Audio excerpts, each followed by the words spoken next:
In June 2024, Aston Villa qualified for the Champions League for the first time in the modern Champions League era. 2 weeks later, they sold one of their best players, not because they wanted to, because they had to. Douglas Luiz, Brazilian international, Champions League level midfielder, sold to Juventus for up to £50 million because Villa's books required it. That is the story of this episode. Not how Villa got here, not the Bayern Munich result, not the Europa League trophy. The story is this: Aston Villa have done almost everything right, and they are still being constrained. Billionaire owners, world-class manager, European trophy, and at every single transfer window, the conversation at Villa comes back to one thing. Why can't they spend? Because success arrived faster than the money. That is the answer, and unpacking it tells you something important about modern football that goes far beyond Aston Villa. In January 2025, Marcus Rashford arrived at Aston Villa on loan from Manchester United. Think about what Emery did with him. Rashford had just had one of the worst seasons of his professional life. Publicly frozen out at Manchester United, his confidence was gone, and his future looked uncertain. Emery rebuilt him. He gave him a role, and he gave him responsibility. Rashford started scoring again. He started looking like the player that he was supposed to be. The Villa fans saw it immediately. The talent was there, the performances were there, and Rashford himself made it quite clear. He wanted to play for Barcelona, but he was willing to stay at Aston Villa. So why didn't he? Villa could attract a player of Rashford's calibre. They could improve him, they could make him want to stay, and they still couldn't keep him. That's not a recruitment failure, it's a financial failure. Making Rashford permanent would have required serious transfer funds, on top of wages that match his profile. Funds Villa simply did not have room to deploy without breaching the Premier League's financial rules. A club that were favourites to win the Europa League. A club that had just played and beaten Bayern Munich in the Champions League. Sending home a player who wanted to stay. Why? Because success arrived faster than the money. Here is what nobody tells you about reaching the top. Success is expensive. The moment Villa qualified for the Champions League, costs increased immediately. Players renegotiated contracts. Win bonuses triggered. New signings demanded wages that reflect a club competing at the highest level. A player who signs for £60,000 a week at a mid-table club wants at least £100,000 a week at a Champions League one. It's not greed, it's just the market rate. And here's the part that makes it all genuinely difficult.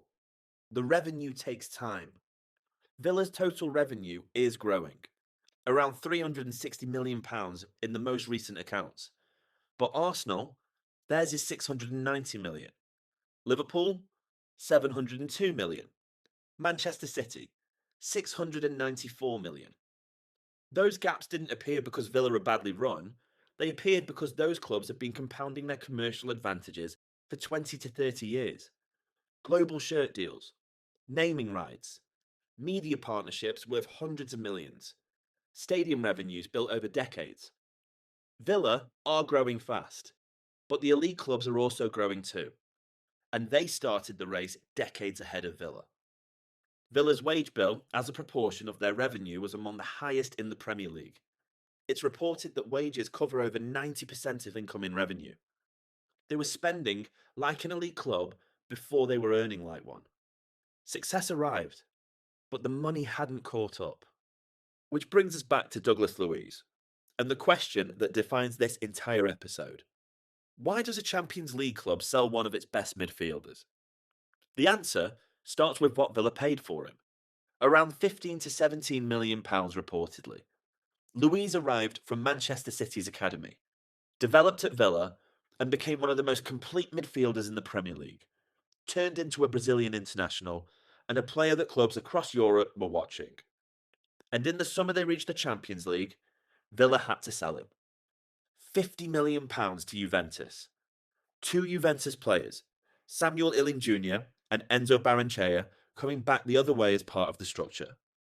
Now ask this. Would Arsenal sell their best midfielder the summer they qualify for the Champions League? Would Liverpool? Would Manchester City? No, because those clubs have the commercial revenues to absorb costs that Villa cannot yet absorb. Their PSR position, the gap between what they can earn and what they can spend, gives them room that Villa don't have. And here's where it gets worse. Villa were not the only club working the edges of the financial rulebook that summer. Villa, Chelsea, and Everton all exchanged players, mainly youth players, at prices that critics argued were significantly above the market rate. Each club were helping each other stay within the Premier League limits. Legal, but it shows you exactly how much pressure clubs at this level are under. Champions League qualification, a European trophy, billionaire owners, and the club still needs to structure youth player swaps just to balance the books. Because success arrived faster than the money. That is not mismanagement. It is the financial reality of trying to climb inside the system that was built by clubs who were already at the top. To understand why maintaining momentum matters so much to this fan base, you just need one fact. Back in 2018, Villa were just hours away from liquidation, a HMRC winding up order. They had an owner who couldn't move money out of China, and the club were just minutes away from being out of existence entirely. They were saved, rebuilt, promoted, reached the Champions League, and then won the Europa League.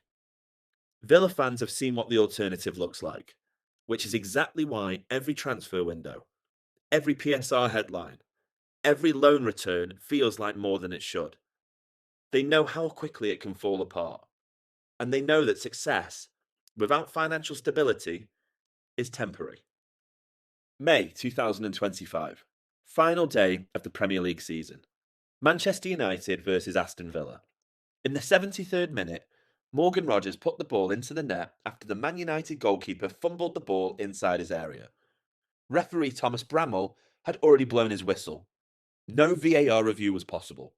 No goal. Villa then finished sixth, behind Newcastle on goal difference alone, out of the Champions League, because of one decision, one whistle, and one goal. And this is what that moment was worth financially. The difference between Champions League and Europa League broadcast revenue runs to tens of millions of pounds per season.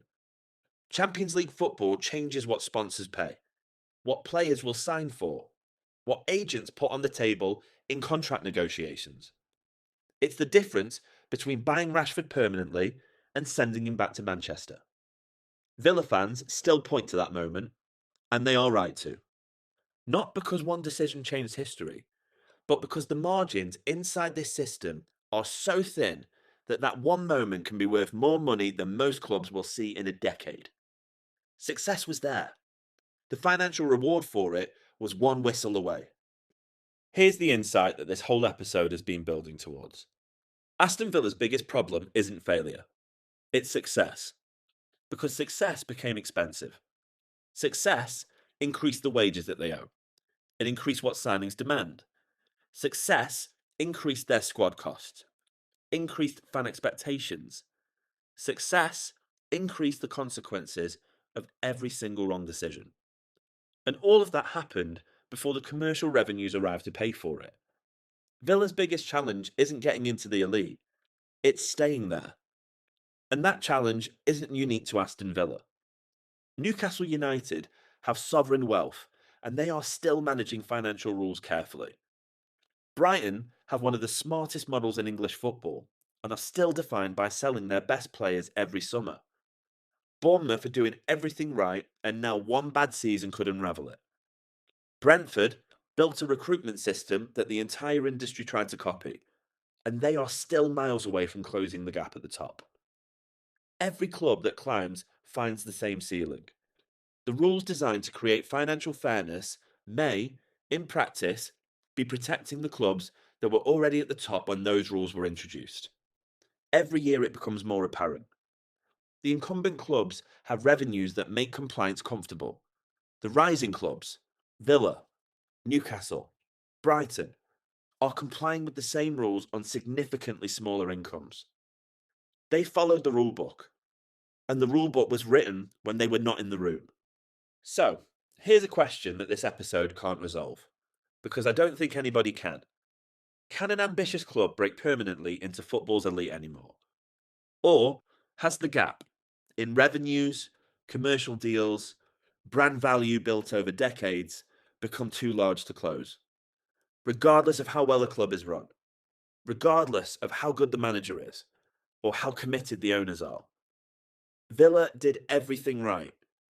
They survived liquidation, they survived relegation, they got the right manager, they built intelligently, they reached the Champions League and then won the Europa League.